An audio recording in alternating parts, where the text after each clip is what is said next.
All right, fam, we are back with another episode of Not So PG with your host, Peter Vigilante. And today we have a very, very special guest. You might have seen him on Dated and Related. And now, Perfect Match Season 2. And my good buddy, Chris Hahn. My man, Pete. Thank you for having me. I appreciate it. Yeah. So, bro, it's good to have you on. I haven't seen you in quite a bit. It's been a while. Times have been good to you, and you are now on the new season of Perfect Match. Perfect Match Season 2, yeah. How do you feel about it? I'm excited, man. I know. So the thing is, Dated and Related was kind of a miss, you know. Yeah. But I'm very confident this time. Yeah. What was the difference in filming like between Dated and Related to now this, where you're coming back with other Netflix stars have already been on shows, not like a new batch of people. It's obviously not your first time anymore. You're kind of like a seasoned vet at this point. Yeah. What was the difference like filming between Related and this? So there's so many different dynamics, honestly. So like the number one thing I think of is like obviously having Jason there. Like I have my cousin with me on Dated and Related. So like I have him to be there for me at all times and vice versa. And so if I'm ever going through like a tough time, I have him there. I could talk to him. Whereas this time it's like I knew I was gonna know people there. I knew I was gonna know at least a few people on the show, you know, because it's Netflix. But I didn't have anyone there, and it was kind of like every man for themselves. I would say it was Perfect Match was a little bit more stressful, but at the same time, I think production was a little bit more lenient. They kind of let you do your thing. Okay. Also, you felt like they were a little more strict with Dated and Related. Dated and Related was a little more strict. Yeah, they would kind of like hold you off in certain moments. They'd be like, "All right, Chris, now you got to go in this room because something's about to go down." And I'm like, "Really? Do you think that's because they didn't trust you guys as much because it's your first reality show, and now they kind of know you guys know what you're doing, or do you think that they just, I don't know, they had a different way of filming things?" I think it was part of the plot. I think they were really trying to they almost had their idea of what they want to happen, and they kind of were trying to initialize that. Which you think isn't a good thing? I mean, at first I thought it was going to be a good thing, but when I saw how Perfect Match Season 2 went down and how fluid it was and how smooth it was just natural. It was organic. So I completely agree with you on that. So I think that's what's going to lead to Perfect Match being another really big hit. Obviously it's only Season 2 now, but I think that's what's going to lead to them, you know, having a really big show there, that they're keeping it that genuine. Yeah, so for sure. That had to be a good switch. But I didn't realize that it was such a difference because you were there with somebody. I didn't have that same experience with Too Hot to Handle. Exactly. I kind of had that like walking in and being alone, because Dated and Related, correct me if I'm wrong, you walked in with Jason. You walk in, yeah. Which probably helps a lot with those nerves. Definitely I want you to kind of explain, like, what are those nerves like when you're first walking into the house? Well, I mean, I'm not gonna lie, it was my first time on reality TV. I was fucking shit my pants. Same here, dude. Yeah. Like I didn't know what to expect. Like I didn't know how I was gonna be, or like I actually. This is funny because I took a few shots before I went in. I was like, I snuck a little bit of vodka in my water bottle, and like Netflix didn't know, but I was just like, yeah, I gotta keep my water in there. I know. They're happy it happened though, because I was able to like, you know, kind of just chill like out. going in. Yeah. I wonder if I not would worry have about liked it so that. much. I know that I wouldn't have done it, but I wonder if that would have helped me. Helped me. It did. I Yeah. could see that. Because do you get that, like when you're walking out, do you get like the quick heartbeat? Oh, I was, dude. Yeah. My heart was jumping out of my skin, bro. Yeah. I have a funny story with that from Too Hot. When they first brought me in, the way they like set it up and I was walking out, I could already see the whole cast lined up, and I was like freaking out. I see all these beautiful girls, all these guys that were a lot bigger than me, and I'm like, holy shit. And then she's like, all right, stand on your mark. So in my head, I'm like, all right, Peter, calm down, calm your heart, calm your heart rate. I start calming it down. And right when I start to calm it down, she goes, go. I thought I was going to get a countdown. So I'm like, oh shit. Like, all right, go. And I just like, and if you look back, I look so calm, cool, and collected. I guess I put on a really good act. And I mean, cause you got to, you know, it's like, this is the for moment. sure. Like, Yeah. Just her being like, all right, go, and no countdown was so fucked. And I don't think people understand, like, that first walkout is so scary, dude. But it's crazy how like easy it gets, and you realize you shouldn't have been freaking out the whole time. Because once you are there filming, it's like you get used to it. Yeah. Just show you, like, why was I freaking out in the first place? Yeah, I think at first it's like it's so overwhelming, but once you just do like that, like once you do it for like 10 minutes, after 10 minutes in, I was like, okay, it's not that bad. Like I already did like probably the hardest part. You know, I met everybody, I saw the cast, I'm like adjusting to it now. It's like, all right, I'm getting to see like what's actually going on, what's gonna happen, getting a little taste of it. And it was much more smoother after that. But the first 5 minutes, dude, I was I was like, all right, I gotta watch out, like what I say, like how I'm looking, like you gotta be careful. Yeah. And like you said, like the first walk down, since I had Jason, it was just so much easier because I was like, yeah, we got this, we got this, we got this. Yeah. Course, it was just like words of confirmation to myself and to him. I was just like, dude, we got this. We're gonna kill this. We're gonna do a great job. Like positive thoughts. And it was just like, we just blossomed in that. And it was just. Yeah. I kind of had a moment of shock because like they use like big movie production cameras. Like it's kind of crazy, especially that first shot. Man. So like, even with me when I was on Too Hot, like I remember I did the walkout, I crushed it, I fucking made it look legit, and then the moment I stood in line with everybody and looked up at the production, I froze. I didn't even realize I froze, and I just stood there like a deer in the headlights. Like, holy shit, I didn't even realize I was doing it. Yeah. I was just in so much shock. And then everyone's like, so what's your name? And I was like, oh shit, like I gotta introduce myself. Like, okay. And I was like, oh, what's up? I'm Peter, I'm a personal trainer from New York. I was like a different guy. Yeah. 21-year-old Pete. That's crazy, I was still personal trainer, man. Pete. You were so young. I know, dude. Fuck, dude. I was 27, dude. You were 27 on dating. Yeah, man. And now you're what? Wait. Yeah, maybe 26. Yeah. Yeah. Was that like the average age for your show, you would say? I was older compared to a few, but I know Kaz and Kieran, they were like in their 30s, I think, or the 29, 30. So we were like kind of in the middle. Yeah. Not to go back, I know we're talking about Perfect Match, but like I feel like there's got to be a way they bring back Dating Related, like somehow. Like they have to figure out a way to make that show work because it is a very like interesting concept. It is a great concept. You know I think the name kind of butchered it a little bit. I think it was a little too clickbaity, but I mean at the same time it's like that can work. Yeah. I don't know. I think the only thing that makes it hard is like trying to set up the dates because like with regular dating shows it's easy because like it's the date, you got to hope that these two people make like a good dynamic and it's fun. With that show I feel like it's more like, all right, this dynamic has to be fun and like it also has to be cool how the siblings reacting at the same time. And like and there's just so much more going on to try to make it a full show. Yeah. But if it's done right, I feel like it could be really good. I think even on your season, I think there was a lot of really cool, fun parts that still worked. I talked to a bunch of people that love the show. Even recently, some girl that I met at in Jersey was like, "Oh, we love Jason and Chris from the show. We're watching it right now." And I was like, "Oh, no way, really?" Really? So it's still people are watching it. Like, it's not, I think Perfect Match is going to bring it back a little bit because there was 3 of us on there. Yeah. You know. Yeah. And there might be a few more in the next season. Okay. Because there's definitely going to be a next season Perfect Match. Yeah. I'm sure they're going to be recruiting from that as well because we kind of killed it. But I hear this is going to be a good one. And you guys had some cast, right? Yeah, we had a pretty big cast. Who do you think was the coolest person to film with that you kind of got along with? The coolest person? That's tough. I'm not gonna lie, Harry cracked me up. He's funny. Harry cracked me the fuck up. Honestly, like the boys, it's just like the boys. We were all cracking each other up because like even just like when we would, because they would seclude like the girls and the guys, and we'd be in the van. And we would just be, all we would be doing is playing Uno, like waiting for the challenge to get set up. I mean, Uno. Steven was cool. Yeah, we just played Uno. Yeah. A lot of the guys, I'm not gonna lie, I fucking hated at first. Because everyone, like walking into PM and walking into the villa, it was, I was comfortable. I was like, I know what to expect. I know how it's gonna go. But it was very overwhelming because all the dudes except Kaz from my show, he was being cool, but like all the other guys were just like, they were pushing my buttons for sure. Like they were really trying to get me like off my game. Yeah, I saw you were coming. Yeah, Harry, Brighton, what was Steven. Because even in the trailer, you could see you're kind of coming at Brighton. Yeah. Like, well, this is. Oh yeah, Brighton. So the whole thing with Brighton is so I obviously went on a date with Dom. Okay. Dominique. I went on a date with Dominique, and that was my first day on the show. That was my first appearance on the show.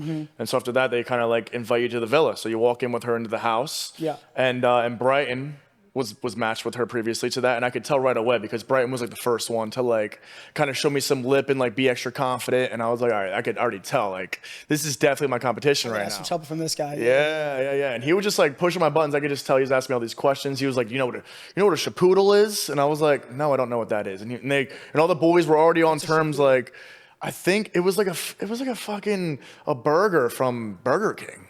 So he's just saying stupid. Yeah, just saying stupid shit, just trying to like get in my head. And I was just like, no, I don't know what that is. And all the boys were like, ha ha ha, yeah, he doesn't know what a shaboodle is. Like, he's a fucking idiot. And I was just like, okay, like, funny, whatever. Yeah. And then I forget who it was, but I know it's gonna be screened. When I walked in, I'm pretty sure Harry said it. He was like, do you have a foreskin? And I was just like, yeah. And everyone just started cracking up. And they were like, wait, you actually do? And I was like, yeah, I do. And everyone just like shut the fuck up. I was fucking with them. Yeah, 100%. But I was just like, you know what? Like, fuck that. I'm not gonna What kind like. of question is that? That's what I'm saying. I'm like, there is no logical like reasoning why you would ask me that. Shock value or just trying I to don't fuck with know. you? Just trying to fuck with me, get in my head. Brighton was calling me like Prince Charming. I don't even know what the hell Harry was saying. Seven was being quiet, but it was just like a lot, and I was just like, all right, fuck these guys. Like, Yeah. I'm on my own. I'm on my own game. I'm not gonna let them get in my head. See, that's where I was like, after filming Too Hot to Handle, like, I was like, if I do another show, like, fuck everybody. Like, I was way too nice to everybody. Looking back in the confessionals, they're talking shit. And I was like, I remember I was trying not to talk shit in the confessionals. I was like, they fucking talk shit about me in the confessional. Fuck them. Like, and then now these guys are fucking talking shit to your face, bro. I would have been, if I were you, I would have been on my fucking demon time game, bro. Yeah, that's still something that I didn't do this time. Cause like even dating related, I still held back a little bit. Like I wasn't talking shit. What is that about? Cause I'm just why? Because I was the same way, dude. Why? Like why? Because even if like someone comes at me and they're like talking shit, I genuinely don't hold grudges to the point where I'm like, fuck this person. Like I strongly dislike this person. I'm gonna talk shit about them because they don't even deserve that from me. You know? I mean, because that's who you are in the real world. It's like, why are you gonna go change that now that you're on this show and you're with these people that are obviously like feeling to look like the better character than you? It's like, why even engage with that? For sure. You probably made the right decision, but at the same time, fuck them. Yeah, I mean, I'll never change like who I am, even just for reality TV. I'll never like go the extra distance to like just try to like be the villain or like say like talk some shit just to like create a certain dynamic. I feel like it's so hard not to a little bit though. You know what I mean? Yeah. Like what I learned for is sure. like, I feel like there was like a version of me I was kind of putting out there that is more confident, like dog alpha male Peter. Yeah. And then I kind of was able to interpret that versus who I really am. And then at a certain point in filming, I feel like they merge and you don't know who you are. Yeah. Which is kind of dangerous for like your own mental. For sure. Because like I remember I got like maybe like 5 days in, you're like, wait, I'm not like going back and forth anymore. Am I just this guy now? Like, yeah, you're like, am I schizophrenic? I'm like, am I being me? Yeah, literally, yeah. Because it's like it gets to a point where you kind of have to. You can't be like flip-flopping. I mean, film 24/7. Yeah, that's the crazy thing. It's just like every day you wake up, you gotta put on. You gotta like wake up and be like, all right, I'm ready to do this. Yeah, and it's exhausting, man. Like I'm a very introverted person. I'm like an extroverted introvert. So like I love going out. I love like meeting people. I love talking to people, meeting people, like all that stuff. Yeah. But like I need my alone time. Like I need just like I need to be by myself. Yeah. Like I need that time. So like when you can't get that time, you know, it adds up and it's just like just builds up and I'm just like, all right, I need to like escape. Another thing that I forgot to mention about Brighton and the situation with him. I think when Brighton was because you'll see in the trailer. Me and him were like talking. I don't know if you could see him in the picture, but so me and Don were matching up. She's like, I want to explore this with you. I'm gonna tell Brighton that I'm gonna match with you. And I was like, all right, I'm good. Yeah. I'm good for the night.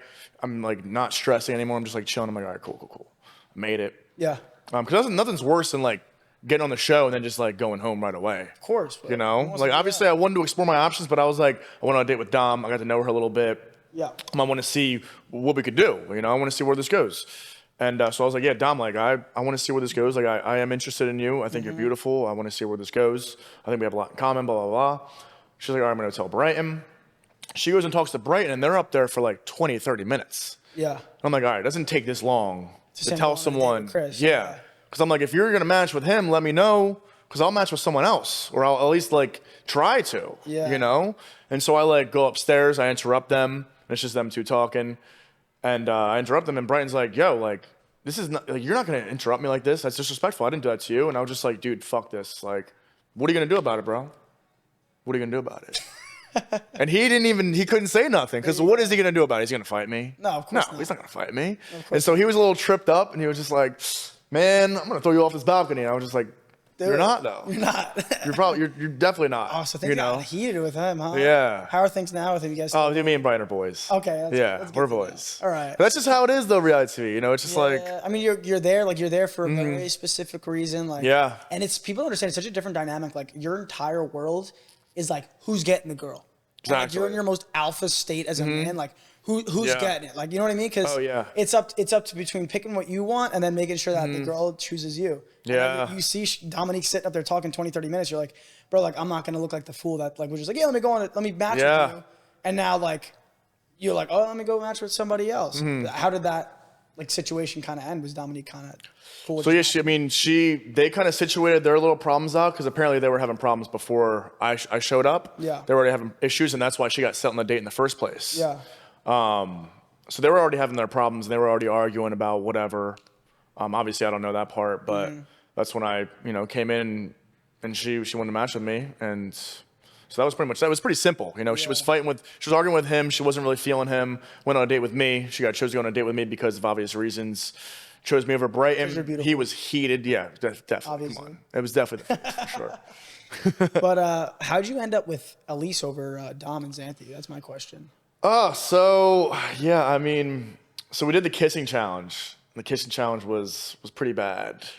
Was that your favorite challenge? Doesn't sound. Honestly, it was my first challenge. Yeah. And I was so excited, and I knew it was gonna be the kissing challenge. Yeah. You could just tell. And the thing that sucked about the kissing challenge is I was the shortest guy on the cast. As we are, as Italians. On reality shows. Oh yeah, of course. Yeah. And so they made every girl my height. So they would either have a block for someone that's shorter, no way, or they would dig in for someone that's taller than me. Is this something that the viewers at home wouldn't know? Probably. That's so they probably wouldn't know. But they made every girl exactly 5'10", and I'm like 5'10 and a half. All right, I'm an extra inch over that. Yeah. But I don't really kiss girls. I don't really. Funny. Yeah, because I do hook up with girls that are taller than me, but very rarely, So I'm not used to kissing girls at my right here in front of me. Just for the look. It's just for the look for the viewer. Yeah, it takes away from the hotness of Chris is not making out with this one. It's you got to go on your tippy toes. Yeah. To kiss this. Well, dude, I can't explain how hard it is. How hard it was. Because I obviously saw Perfect Match season 1, and I was like, oh, okay, that looks fun. That looks easy. Yeah. But when you're blindfolded and you can't hear anything, and they're just they tap you on your shoulder and you go up, and I'm just I'm no, it's up to them. Where are they? It's yes. Yeah, but why was that challenge a mess? Why was it crazy? Oh, well, because obviously Dominique was my match at that time, and they ask you who you after you kiss them, they're like, all right, give me well, no, they're like, all right, give us a number of 1 to 10 what you rate the kiss. Okay. And all the kisses were awful. Yeah. But I ended up rating Dominique, who I was matched with at the time, the worst kiss. No. And so what they do is was after it really the that, worst kiss? Yeah. Probably, you told the truth.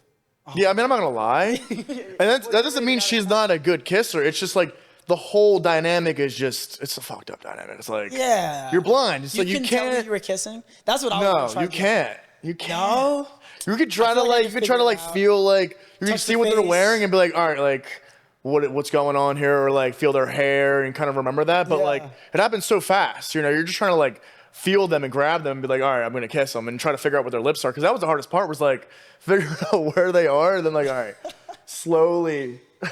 That sounds like a mess. So how many girls did you kiss in that challenge?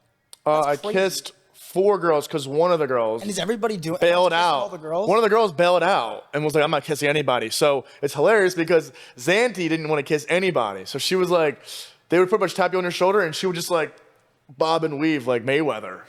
So why did she just not do it? Why she sit there? Because now you're trying to kiss her. She didn't. I guess she just didn't want to do it. I mean, you wouldn't want to be I get it. Do you want to be the 4th girl getting made out with after a lineup of? Yeah, it's mono waiting to happen. If there was a girl blindfolded and 3 guys made out with her first. Yeah. I don't think I'd be number 4 coming in. You know what I mean? I don't think I'd be down with that. Maybe she's really hot and I need this match. For sure. Now I gotta show I'm gonna be the 10 out of 10 to make it happen. Leave a good mark. But I'd be kind of tired. Be really? Can I be guy number 2 at least? Yeah. You know what I mean? Well, dude. So after that, what they do is they're Nick brings you up and they're like, all right, Chris, your worst kiss or your best kiss was I think I rated Toulouse with my best kiss. Okay. And then they were like, all right, your worst kiss you rated a 4. I forget what it was. And they were like, describe this kiss before they even show who it was about. Yeah. And I was just I don't even remember what I said, but I was just it was probably it was hands down probably one of the worst kisses I've ever dealt with. Oh no! I felt I was kissing it was honestly I compared it to my first kiss when I was 12 years old, because it was just really? Do you think she's just nervous because you were blindfolded? It was. I think it's just hard. Yeah. It's not. I'm not saying Dominique's a bad kisser. What? Yeah. Yeah. I'm sure she's a great kisser. Yeah, but that's the only time you kissed her, really? Yeah, that was the only time I kissed her. Oh. Because obviously after that. So I described the kiss, and then they're like, all right. Was she real upset when she found out? For sure. She had to have been. I felt terrible because Nick's like, all right. let's see who you were talking about. And then just brings up Dom. And I'm standing next to Dom right now. They just reveal her face. I'm just like, oh my. Well, you didn't know. You don't know. Get That's the kissing. thing.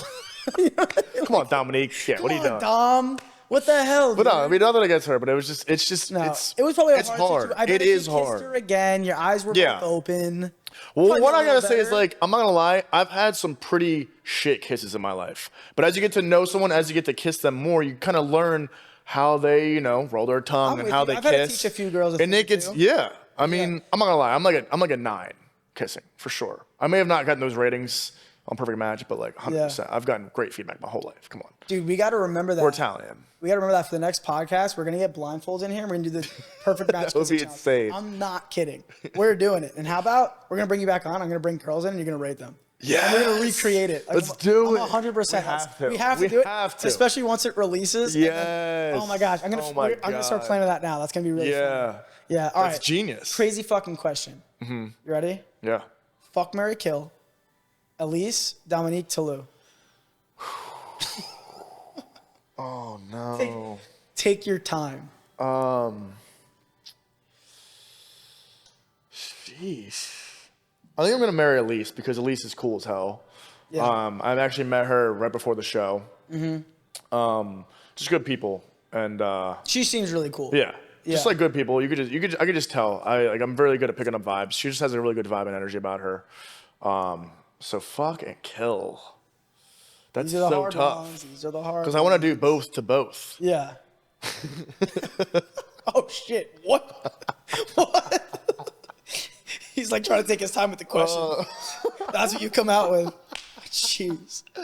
No, I mean, I would definitely marry Toulouse for sure. I mean, I don't want to You already married Elise though. You can't marry both of them. Wait, yeah. I meant to say, I would fuck Toulouse Okay. for sure. Okay. Not to say I wouldn't fuck Dominique. Yeah. I would also fuck Dominique. I think she's very attractive. Yeah. They're both very attractive. Yeah. But I think I would just rather kill Dominique over Toulouse. But like, that's just such a how can you explain that in the best way? Is it because of the kiss though? Like, would you have the same response prior to? No, it's not that at all. I think it's just. Oh god. She's gonna hate me for this too. Oh god. There's just not many options. Yeah, I mean, there's not many options at all.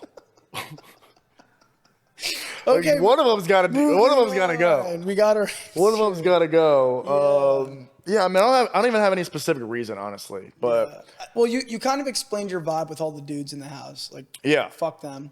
I'm kidding. But like, what were like the vibes from the girls? Like, who do you? Obviously, we know you just said Elise is cool as hell. Like, what's your vibes from all the chicks in the house? What do you think about them? They all fucking sucked too. I'm not gonna lie. Really? Everyone. What way, dude? You could just tell. You can honestly hold on. I gotta take your lash time. My eye. I wouldn't say they all sucked because I love Alara. You know, she was on Date Unrelated. I met Alara. You introduced me. She's so cool. Yeah, Alara's good people. That was great casting on their part. She's so fun. Yeah, no, she's even in brilliant. Real life when I met her. Yeah, she's just so much energy. Yep. Like, yep. Yeah, like I said, Elise was cool as hell. Mm-hmm. How was Britain? I met her once. Britain, so she wasn't on that she wasn't on that long. She got the boot pretty quick. I mean, personally, I wasn't really into like one specific girl there at all, which sucks, you know. But it's just like, you know, when you go out in the real world and you have many options, or it's just say you go out to the club one night, you have many options. So it's like when you go into a house and there's only 5 other girls in the house, and at the same time they're already like matched with someone else. It's like you're very limited, you know, like dating inside of the villa when you're getting filmed for a dating show. It's so different. Did you not? Know? Were you not one of the first people to be out there? I was not main cast. I was the first bombshell to walk in. That's so hard, bro. Yeah, I was the first bombshell to walk in that house. Yeah. Which is an honor, though. No, it's an honor, but like it's so hard because everyone's already settled in. Exactly. Yeah, all the guys have like they're all bravado together. Like they have their group. You know, all the girls they're kind of like probably talking. You know, there's just a lot of pressure. You got to like make your way into the group now. Yeah, for sure. It's a hard position. And it took me at least a few days to settle in for sure with the boys. Because at least if you're main cast when you first walk in, like you know everyone's got the same nerves. Yeah. Now you're walking into a room where all these people settled their nerves. Yeah. They're cool now. And now you're the only one that's kind of freaking out. Yeah. Which makes it so For much sure, harder. for sure. Because like, even like Steven, fucking hated Steven, and he even told me, he was like, I fucking hated you too when you walked in. Why? Honestly, I don't even know why. I think because I walked in the first day and I had like big dick energy. I was like, fuck this. Like, I'm coming in. I might go home, but like, I don't care. So I'm just gonna say whatever I want. I think I also called him MGK. I was like, because when I walked in, all the boys, Brian was like, oh, Brighton was like, oh, we have Prince Charming here. And I was like, I was being a little, what's the term? I was being stereotypical, and I was like, oh, we got MGK over here. Izzy was there, and I was like, Izzy looks like, oh, what's his name? I was like, Izzy looks like Andrew Tate. I told Brighton he looked like Chase the Moore. And he was just like, yo, shut the fuck up. Which he did. I was like, Chase? No way. Season 2? Fuck. That's funny, dude. So I think I just came in and I was just like, because I wasn't giving a fuck. I was just like, whatever. Like, everyone was testing me and I just wasn't fitting into it. Yeah.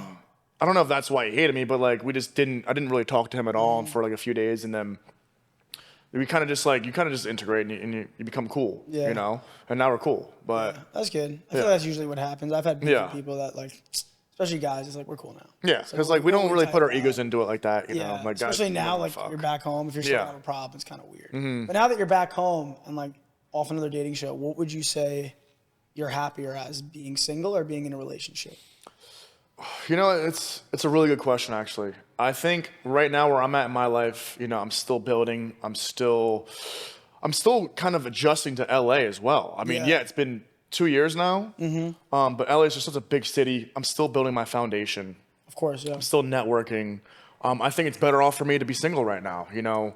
I don't have any distractions, and I just had more time. You know, I had more time. I could be more flexible. Yeah. Because I think when I'm in a relationship, you know, I want to give someone my all. I don't want to just give them half of me. So when I give someone my all, you know, I'm gonna give them 100%. I'm gonna be there for them a lot more. You know, I'm gonna be there all the time. I'm gonna be taking them out. I'm gonna be spending money. I'm gonna be taking care of them. You know, of course, you know, you have to. And you're either all in or you're all out. Yeah, exactly. So I'm not gonna. I'm at the point in my life, because I'm 30 now. I'm at the point in my life now. So it's like, if I don't see a future with a girl, if I don't even see myself getting married with them, I'm not gonna waste my time. I'm not gonna waste their time.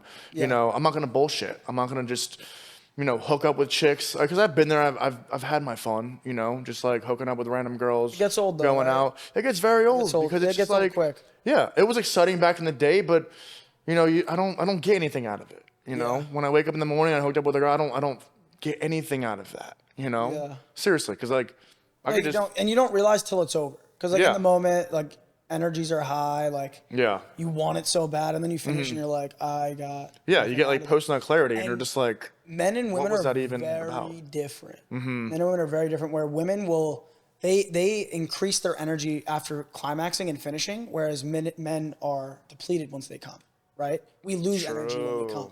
And because of that, and a lot of guys, and we love shitting on men in this podcast about they don't understand how to please women, where it's like, with that fact being said, you need to make sure you make your girl come first and then worry about yourself. It's like, don't put yourself in a position of like, oh, this looks so good, this feels so good, and then you come and then like she still has this energy that she needs to release. You get her off first. You do everything in your power to get her to come first. And then she's gonna have all this extra energy to finish you off, where you are going to be depleted in the end. Yeah. So that's how you have to take that process. And I feel like a lot of guys somehow still don't understand that. But like, yes, but no, because if I make a girl come, which is like almost every time, I already know what you're gonna say, but go on. They get even more horny and they want to come even more, and it gets bigger. It gets but at some point you gotta be like, listen, little lady. Yeah. Oh, that's when you just gotta say what's good. 3 times is enough. Yeah. I gotta come now because I'm gonna explode. Yeah. Yeah. But better that than like you exploding and being like, try, like, did you come? Like, and she gotta lie to you. You feel like sometimes I'm too selfless though, in that sense, where like, it's a good trait to have, bro. It is. No, it is. Because I'm a giver. A lot of these girls are used to guys that will just bust. They don't know how to get a girl to come. They don't, like, I feel like a guy like you and me, like, it's like, how, like, let's see what this girl's thing is. Yeah. Like, what do you think overall? Women are a little more complex. Guys are easy, obviously. But what do you think is the easiest way to make a girl come? Honestly, dude, for me, it's you really gotta like explore the angles. It's all about the angles. Yeah, it is. But like, what works for me the most is is putting like a pillow underneath their back, especially if you're a missionary. I've done this. I've heard this. Yeah. Depending on what if you're a missionary, if you're doggy, whatever your style you're doing. Yeah. And I'll do like the scoop. The scoop, dude. You gotta go in low and you gotta go up. You know what you're doing. But if that doesn't work, you gotta resort to the left to right or right to left. Now you're going crazy. Yes. Now I lost you. Sometimes you gotta do the corkscrew. That's what I call. So you gotta like really. It's hard to explain with my words, but you just gotta you gotta hit every angle, and you just gotta keep doing it. And then once you find the one angle, you're consistent with that. You make it happen. And slow and steady is the way to do it for sure. What I find with most girls that I've been with, that the easiest way to make a girl come is cowgirl. Them just riding on top of you. Really? I feel like I can make any girl come. And it's usually them doing most of the work. But that scoop motion you're talking about, if you could get that going while they are going at full speed on top of you, is the easiest way to make a girl come. Wow. Because also missionary is the same thing. I find this. There's two types of girls. There's the girl that get that scoop motion. And I feel like most of the time you can get pretty much any girl. I think that's how you find their G-spot. But then there's some girls that need quick penetration. And that's how you get them there. Get a little clit action involved. For sure. A little from behind. Yeah. But I think a lot more guys need to get their girls to ride them long enough, if you could last, ride them long enough that they could find those spots for themselves and you guys can kind of figure it out together. Such your favorite position, I'm assuming. Cowgirl? Yeah. No. I've said, don't make me do it. You know my favorite position. I've done it before. My favorite position is one leg up. One leg? Dude. Really? Are you spooning? This is why this is my favorite position all time. If you've had sex with me, you know what I do. I get the girl. She turns over, right leg up. Because now what we got going on here is we got booty action. We got titty action. And if she's pretty, we got face action. She's not pretty. We got everything. All of it. I see booty hole. I see this. And now I'm from the back and just hitting it. Wow. You know what I'm saying? And it moves. Yeah, I've done that. You know what I mean? Many times, yeah. And you don't love it? That's my favorite one. I don't love it. 9 times out of 10, that's how I finish. I know what you're saying, too. My favorite is when I have both the girls' legs literally over my shoulders. Yeah. And I'm literally it's like a teepee. Like I'm literally standing over them. You do the teepee? Or, I'm not going to get too into it, but. Because for me, it's That's my favorite. No, you can get into it, bro. Don't worry. But me, my whole thing, and the reason I love that position is if I'm I only really stick with girls that I'm extremely attracted to. That's good. So if I could get them in a position where I'm viewing them and in my brain I'm like, oh my God, they're so hot. That's what gets me going. And that's why that I think is my favorite position. Yeah. That's why I love mirrors too.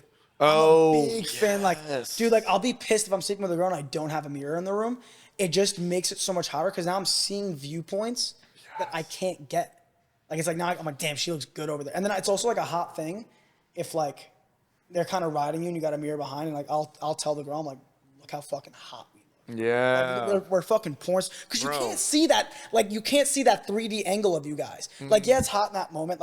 They're looking at you, you're looking at them, but it's look at us. Yes. And that always gets them. Yes. I was just with a chick recently that had a mirror on her wall. People do this. Dude. Apparently. I think I didn't even notice it at first. If you get into a girl's room and there's a mirror on her ceiling, fucking run. That is there's no way she's coming to this point where she's mirror screwed to the ceiling. It's damn. Well, it was. Fuck. It was hot though. No, it's got to be hot. It was hot. I mean, as I'm telling you, obviously I would like that. I've never done the ceiling. But it's what position is? That's probably pretty dope. Especially even Dude, she was riding me, and I'm just looking up. I'm just holy and you just see the perfect hourglass over. Yes, life is good. She's giving me head, and I'm just wow. I've never seen it from this angle before. Did it surprise you? You didn't know until you were having sex? No, I had no idea until we were having sex, so and I was funny, dude. What the fuck? It's amazing, though. I'm I'm probably going to implement that in my house one day. No, how could you not? My room needs that. I think I'm going to make a room just full of mirrors. Yes. A mirror. Just a mirror room. Just fucking it. Yeah. And make a bed out of a mirror. I kind of want my TV to just play what's going down on the bed at the same time. Yeah. That'd be kind of hot, too. Yeah. You know what we talk about a lot on this podcast? And the women love. What? Women love it. Would you or would you not sleep with a girl on her period? Oh, dude, I do it all the time. That's what I'm saying, bro. Come on, it's extra lubrication. Yeah. I don't give a extra fuck. lube. Freaking less chance of getting her prego. Yes, that's probably the main thing too. But like a lot of people came at me for that because they were like, you can still get a girl pregnant on her period. Yeah, I like, mean, no, what's the scientific research on the that? scientific research was the girl in my comments that was like, tell that to my twins because they are period babies. And I was like, because a girl's ovulation I guess period. I'll listen to you, sweetheart. Oh, jeez. I don't know. I guess it depends. It's like apparently it's really rare, but I guess because you're shedding the egg when you're on your period, right? Yeah. Yeah, like you're shedding the old egg, and I guess if the new one's kind of already coming in a little bit too much, I guess you get it pregnant. Mm-hmm. I'm not a scientist. Don't quote me, but like I guess that's the problem. But like, yeah, I don't see the problem. Like, so like it's a little blood. So like if you're into the girl, I don't give a fuck. I don't think I would do it with like a girl I just met. Yeah. Maybe I would, but like probably not. Yeah, I mean, I'd rather see blood than like yeast, which I've had. Dude, Gianni was saying the same thing. Gianni goes, "You never fucked a girl with a yeast infection?" I said, no. Yeah, dude. Have you fucked a girl with a yeast infection? Yeah, I was with my girlfriend at the time, a few years ago, and it was like when we just started dating. Yeah. And I was fucking the shit out of her. We were having great sex. We really were. That's probably why I loved her so much. I think we just had really good sex. We had such good sexual chemistry. She ended up cheating on me too, which is funny. We were having great sex, and I pull out, and I was just like, something stinks. So I pull out, and as I'm pulling out, I just see like lumps of white. And I look at her, I'm like, you need to like dissect this. I don't know what the fuck this is. And immediately she says, do you have an STD? And I was like, this came out of your vagina.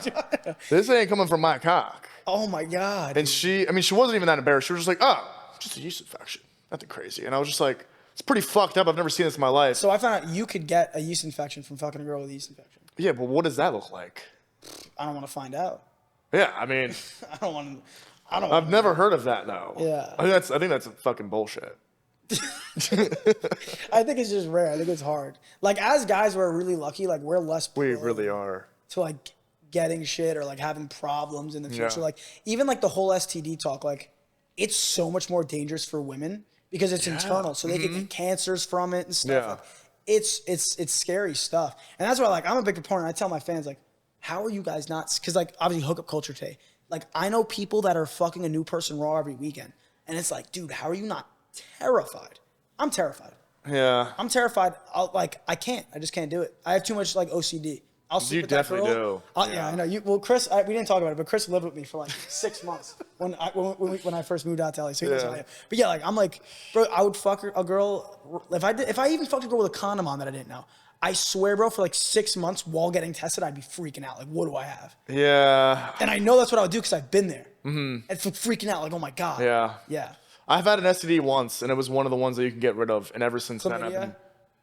Maybe. Well, that's nothing to be ashamed of. Chlamydia is a dream. Because chlamydia is just like, it's like, this is my sign to like relax. So because I'm happy it happened because now I'm like, what is it? It's a bacterial infection. Am I crazy? Am I saying something like that? But like it's bacteria, so it goes away. Yeah. So you're lucky. I'm lucky. It could have been something worse. It could have been lifelong. That's what I always say. Like when I have like a friend that gets chlamydia, everyone's got a friend that gets chlamydia. It always happens. Yeah. Everyone take a fucking pill. It's gone in a week. Yeah. Take a pill. You get a shot in your ass. It's gone. But I always tell them, I'm like, dude, you are blessed. They're like, what do you mean? I got an STD. I'm like, dude, you got an STD that goes away. Yeah. This shit'll be gone in a week, but this could have been something worse. And this is your sign to wake up, start wearing some rubbers, relax. But I don't even trust condoms. Do you trust condoms? No. See, I trust them. Bro, what else am I going to do? Dude, I have a friend that slept with like 4 girls in his whole lifetime. And has an STD, lifelong. And he was about to settle down with this one girl. And he was like, he was a good kid. He was like, I'm probably gonna marry this girl. Poor guy. And he fucked up. He went on spring break, and he was like, I'm gonna fuck one more girl. They weren't even dating yet, but he knew he was about to date her after this. Like it wasn't even really like cheating. They weren't fully exclusive yet. But he's like, I'm gonna sleep with this last girl, get it fully out of my system because I've only been with like 3-4 girls my whole life, and then this is my wife, bro. He sleeps with some girl on spring break, came back with a condom on, herped up. Yep, herpes, and she ended up staying with him. They're getting married. Wow. He doesn't really have an option there. Well, he came back and was like apologizing, like I was planning on being with you for a long time after this. Like I fucked up, and now this was like a few years ago. Now they're getting married. They're literally getting married today. Dude, how fucking crazy is that? What a shame. Dude. If you didn't sleep with that one girl, they would just be fine. It would have been them two together. And well, yeah, because the condom, it was probably at like the base. That's the thing. It's like if you're wearing a condom as a guy, and it's because sometimes I look at my dick and I'm like, the condom's like halfway rolled up, and I'm like, fuck. I was going way too hard. I gotta relax. Exactly, bro. I've looked down. I've been hitting it from the back, and I've looked. And this is when I stopped. Like this is like the last time I like had like a random hookup like that. Because this is after I stopped using condoms. I'm using the condom. I'm looking down. And I'm like, if this girl has something, I have. You're fucked. I was like, this condom is not doing shit. Her juices are all over me. That is true. This is not doing anything. Like, condoms are for pregnancy. I'm looking for misconception misconception. Does it help refrain from STDs? Yes. But like I've talked to other guys that are like that they know this too, and they're like, you just can't fuck as hard. You just gotta only make sure that the condom's going in. And I'm like, but at that point, I can't even put on my full performance. At that point, I don't even want to fuck. Well, dude, you know how many times a condom is broken on me? I would have. It's insane, bro. If I was having a random hookup with the condom. That's why I always pull out, even if I'm wearing a condom. I always pull out because I want to bust on her face too. But like, I always pull out regardless, and I just like I need to see that. I had a trick. Like if not, we're doing Plan B. I had a trick. So like when I stopped having sex with random girls, and this was Harry actually started putting this out there in like the LA sphere, like when I first came out here after Too Hot to Handle, and he said it on Alex Warren's on his vlog. When he was still vlogging. Now I think he does music. But he was like, yeah, Peter Vigilante like titty fucks. And they started spreading it around. And I was waiting for it to get back to me. It was the funniest thing ever. But it was true because I would be with these beautiful girls that I would want to sleep with. And I wouldn't sleep with them because I was like, I could get an STD. So I'll just titty fuck. Oh my God, the paranoia is Dude, the paranoia is crazy. But then like I was like, if I titty fuck him, it's fine. And then you can't live like that though. But like I'm safe. Because then like I go to bed with a smile like I don't got nothing. Like, I'm good. I know. Like, I don't got to worry. Like, not ever. Like, listen. Like, obviously, like, yo, you could, like, weed it out. Not fully. Because I've had guys say, like, oh, you can weed out who you think's good. You really can't. Yeah. Because, like I said, look at my buddy. He only had 4 bodies and look what happened. You know what I mean? That's crazy. But, like. Poor guy. Yeah. Good kid, too. So sad. Yeah. But yeah, I mean, herpes are even more common than you think. Like, if you knew everybody in, like, the celebrity sphere, like, even these girls that keep like, that, like, glorify hooking up with, like, rappers and stuff, it's like, dude, like, you shouldn't. Like, these people are fucking a new girl every night. And they all got something. Like, you should not glorify wanting to fuck, like, insert big name here. Like, they're dogs, and you're risking your sexual health. Yeah. And I was like, I don't know how you feel about that, but, like, now that, like, I know you've been kind of more celibate, right? Ish, or no? No. Definitely. But if you But I'm trying. Like, if you were trying, okay. Yeah. Good. I will be honest. But if you were more celibate, right? Like, you were protecting your sexual health. Yeah. Would you want to go now, like, jump back into the hookup culture pool and like risk your sexual health again after you were just like off for a year or 2 years of like protecting yourself? Or, like, would you not care? I know you just don't. Maybe you just don't think. I don't know. I definitely think about it, but I just wrap it up. Yeah, and you're like, it's fine. It's fine. If I get something, then it's fucking whatever. You know what the best thing about herpes is? If you get it once, you're never gonna get it again. You only have to get it once. Clip it. No. No, but I mean, I definitely think of it, but that's why I get tested all the time. Have you ever taken like a Viagra or like a Blue Chew? No, I haven't. See, but I've heard great things. Yes. In that moment, I'm sure I would have loved one. Mm-hmm.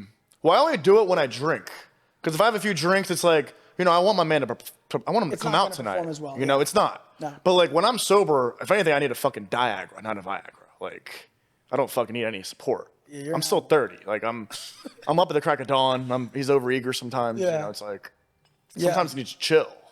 Dude, when I lost my virginity, I actually jerked off 3 times in the shower because I didn't want to like come too fast. That's a horrible idea. And that is exactly what happened. Is I came way too fast right away. Even after jerking off 3 times? 3 times, dude. I don't think I'd get it up. Well, I mean, dude, I was in high school. I was just like horny as fuck. I was like, I need to lose my virginity. All my friends were losing it. And I was like, dude, I had a rule. It was like, I would jerk off one night, have the next day open for my body to rejuvenate, and then that next day have sex. And I found that that's like the perfect time for you to last as long and then still be on the top of your game. Dude. Do you find that to be similar or no? That's what I find for myself. I'm not gonna lie. If I wait one day without ejaculating, I can come so fast if I really wanted to. That's that's what I love about me, though. I have also it's not about here's the issue, bro. It's not just about not like lasting. It's about your dick being at top performance. Because if you just relieved yourself, odds are you're not as hard as you could possibly be. And like you want to give them, as I'm sure you've seen with your Blue Chews, it's I've heard it's like your Superman. Like it's like not even your dick. Oh, I don't even take it. I've taken it twice, and I don't take the full thing. I've taken maybe exactly like 3/5 of one. Yeah. And I was fucking just biggest you've ever been, or no? Because I hear it's not even your dick down. That's what I've been told. Had to have been. My head was gonna explode. Oh, but I heard you can't finish on it a lot of the time. That wasn't my problem. No. My problem was like I didn't stop. It's crazy. I heard it makes them sore. Yeah, I mean, I was in Canada recently, and that's when I did it. And I think I came like 4 times. This was recently too. Yeah. I've never done that. I haven't done that in a while. Yeah. I came 4 times in one night. Fuck, dude. Do you have any exes you still think about? Killing? Yeah. Just kidding. Nah, I mean, honestly, no. I mean, honestly, every ex I've had, I'm so happy I met them because I've learned so much about it. About, you know, like what I got out of that. I'm actually just really happy I've met every girlfriend I've ever had because I've learned so much about myself. I've learned so much about like what I want, what I look for, and just like in general, like I appreciate those memories I've had with them because like I do think about those good times all the time. Like, of course. you know, and I miss them here and there. But at the same time, it's just like that's just a memory. That's just my past, and if anything, that's gonna just help me in my future. So it's like I appreciate every moment I've had with all of my ex-girlfriends. I loved all of them, and I have a little spot for them in my heart, no matter what. Like always, I got the rest of my life. In my heart for my exes. I love them. Yeah. I've always had trouble letting go of girls. Really? Yeah. Yeah. I mean, it is tough as a man, man. It's like it takes. I think being a man, it's tough nowadays. It really is. It's weird how the universe works because I always had a problem with leaving girls. Like I could never like end it. Like I would go to do it and the boogers coming out of their nose crying and I'm like, oh, this girl loves me. Like, how am I supposed to end this? And then like it's funny though because the universe will always like make something happen where like they'll start fucking you over and then you gotta leave them. Like they'll cheat on you, like so, and then you're like, well, there's my sign. Like, you know what I mean? It's weird. It's weird how that works. Where it feels like I totally get it. Man. You know what I mean? Because like even if you were in a relationship before Perfect Match, like it wouldn't have worked out. Like you wouldn't be able to do the show. Like I feel like there's weird timing for everything for relationships. It's like almost like there's a plan. Well, dude, like you said, like everything you've learned from even your relationships kind of made you who you are right now. Well, that's one thing I learned from one of my past relationships, and it's the biggest lesson I'll ever know, is if a girl does you dirty, if a girl cheats on you, if they screw you over, you can never go back to them because the second you go back to them, they lose respect for you, and there will never be.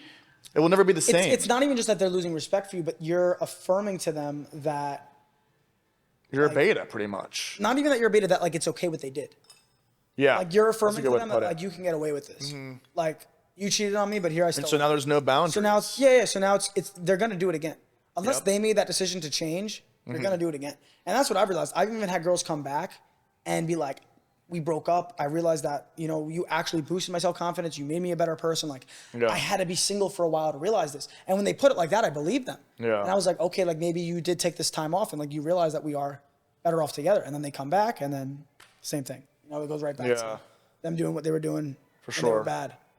You know? Yeah, it's tough. I feel like it would have saved me a lot of heartbreak and time if I actually looked at the red flags in my relationship. And I feel like a lot of people don't do that. Like if I genuinely sat down in these relationships and were like, she said this to me and she's doing this and that was a lie right there. If I actually objectively looked at those red flags and not just like, oh, I really love this person, the sex is great, like it would have saved me so much time and heartbreak. Because we don't see them because we see like the picture like in the future. We see like we have that we create that little fantasy world of like a year from now what we're gonna be doing. We're gonna be traveling here. We're gonna be doing everything that we talked about. We're gonna be doing everything that we love to do. Yeah. And then it's just like it's never true, you know? And it's like another great way I put things is like, would you marry the version they are right now?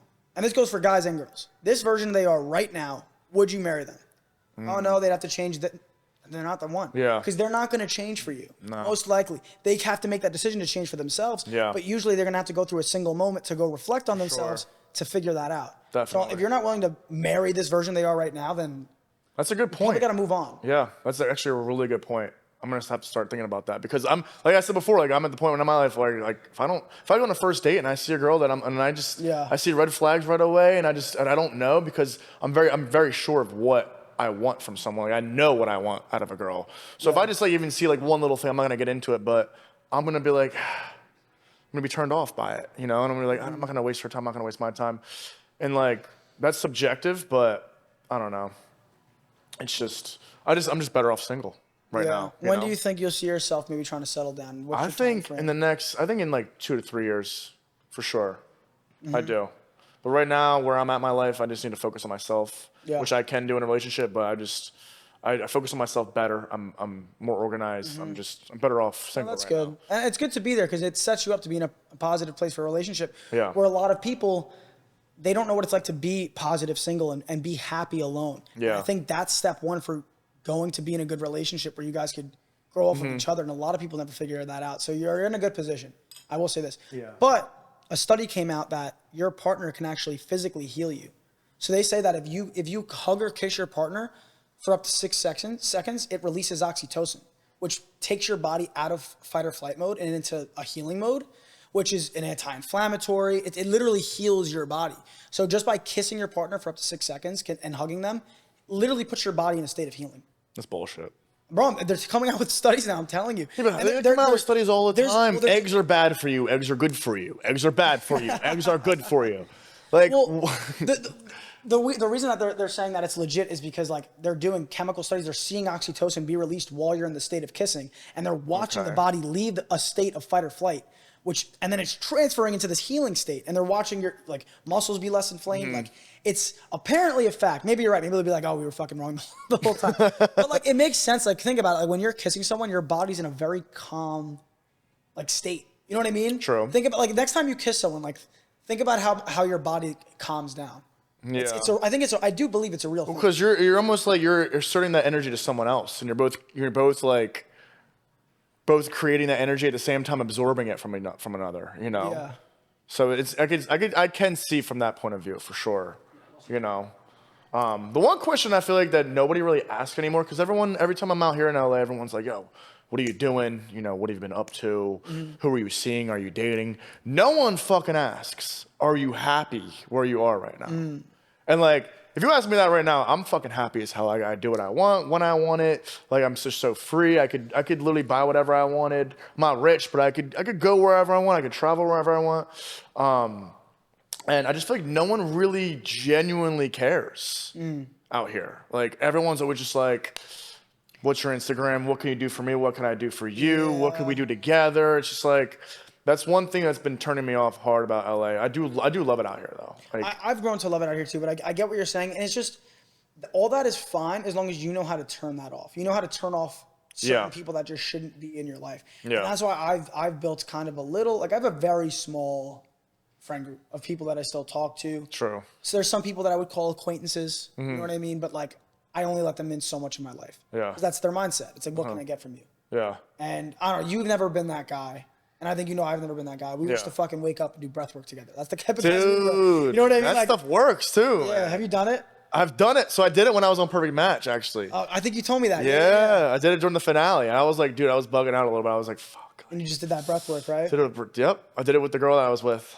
Yeah. We did it together. I was like, I got to show you something. I got to put you on. I did it before this podcast. And we were just like, oh, we feel great. Yeah. I should have done it before this podcast. I should do it before everything, honestly. Bro, everything. Dude. Yeah. I wake up. It's the first thing I do. I get in the sun. I do my breath work. Any stress is, I got to do this and that. It's like, as you're in the, it's so weird. As you're in the middle of the breath work, it's like, dude, relax. You're good. I don't know why. It puts you in this flow state, but it really works. Yeah. It really I'll never works. forget when we did that the first time. I was infatuated. I was like, dude. Wow, this is crazy. I feel so zen right now. Like, I feel like I could conquer anything right now. Like, I'm just very laser focused. Like, there's no externalities like involved. I'm just like, I could do whatever I want right now. Like, nothing's deciding anything for me. I'm just like honed in. But like you figured out this happiness now, you feel like in your life. You're just free. Yeah, well, I'm kind of at a point now.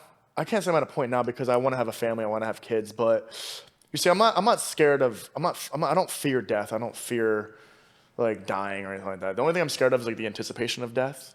But I keep saying like, if I were to die tonight or right now, my last 10 seconds, I would be happy because I have literally taken so many risks. I don't really have that many regrets. I've tried so many career paths. I've tried to do this. I've tried to do that. I've knocked so many things on my bucket list. I've traveled. I've fallen in love. I've gotten my heart broken. I've dealt with so many different emotions and I've had different tragedies happen in my life and I've seen so many things and I've experimented with so many things and I've experienced so many things. Like I would be happy. And I think what you're explaining there is that you're living in the moment. Yeah. You're not focusing on the past, which is depression. You're not focusing on stresses of the future, which is anxiety. You're just in the moment. Yeah. And I think that's where happiness is just living in the moment. That's for sure. I think you figured that out. Yeah. Which is beautiful, and a lot of people can't do that. Really. It's Even crazy I have how where I have to be like, Peter, right now. Just right now, what are you doing? Focus on what you're doing right now. Yeah. That's what'll keep you happy. What were you gonna say? No, I was just saying it's crazy how depression it's so many people that are actually fucking depressed. Yeah. And it's like apparently someone was saying that the most depressed people are the ones that talk about it all the time. Yeah. And you could like you hear it like when you're with people sometimes you hear it and you're just like, damn, like. Yeah, and a lot of people. Now, I feel like there's so many people on like antidepressant meds too. Bro, I was at a singular party in LA, multiple conversations where like the conversation came up and they were like, "Oh, I'm on the same meds."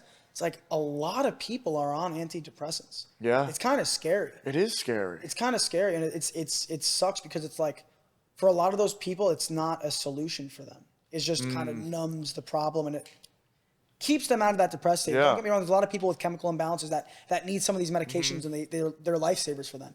But it's crazy how many people are prescribed these medicines because they're depressed. And I'm very lucky because I was in a position where I was going to be prescribed medications, and like I was at my wit's end and was like, I might just take them.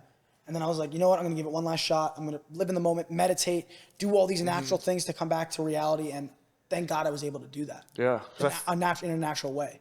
Yeah, because you wouldn't be the same person, you know? You wouldn't be Pete, the Pete that I know at least. No, I would have, because getting through those hardships, getting through that depression, that breakup, all this horrible shit, I came out such a strong individual that no one can fucking break me. And since those days of me being depressed and anxious, people try coming at me, dude. People test me, and I don't fucking react, Chris. Because it's like, and like you said, bro, that's why I love that you said that in the beginning, dude.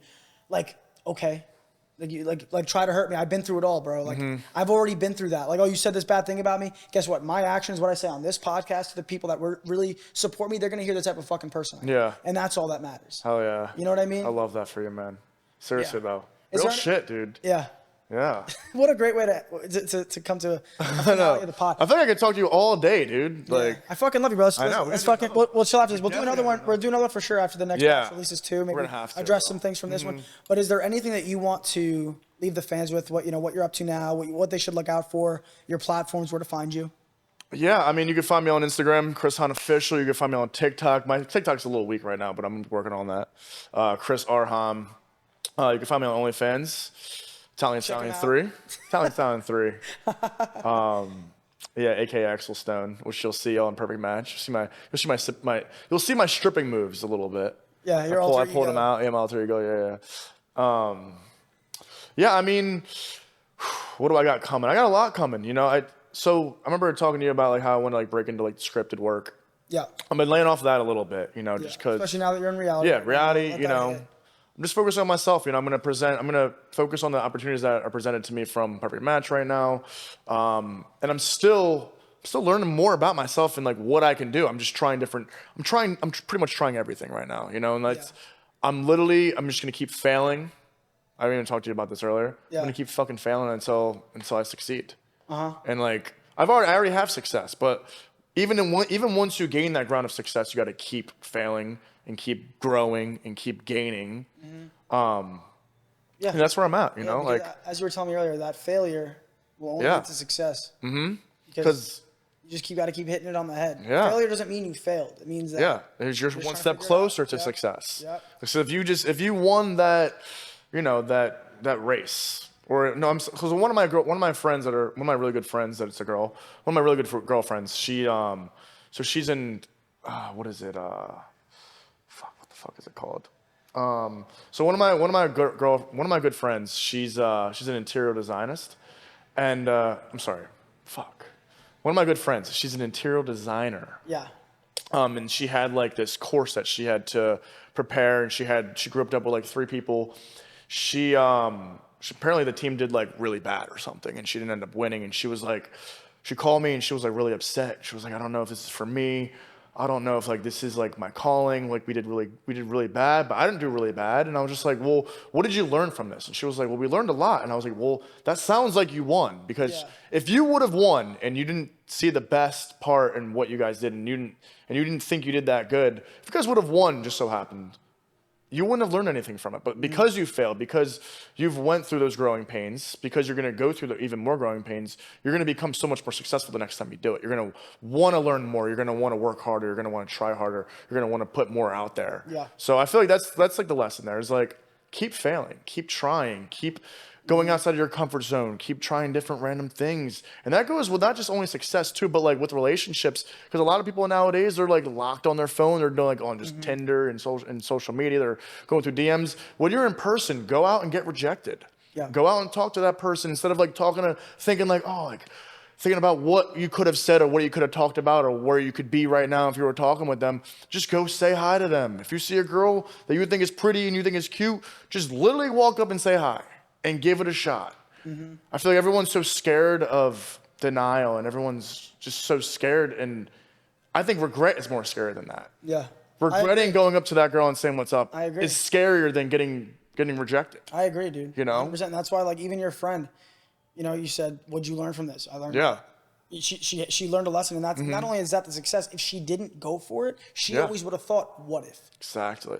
With that failure, you cancel out that what if that you would have been 80 years old going, oh, maybe that would have worked. It's like you tried it, it didn't work, and that led you on to the next thing. Yeah. So, yeah, I agree. Don't be afraid of failing. I think that's a great way to leave it. For sure. This has been a fucking good one. I love you, brother. Yeah, we got more. Thank you for doing it. Guys, we may do another one soon.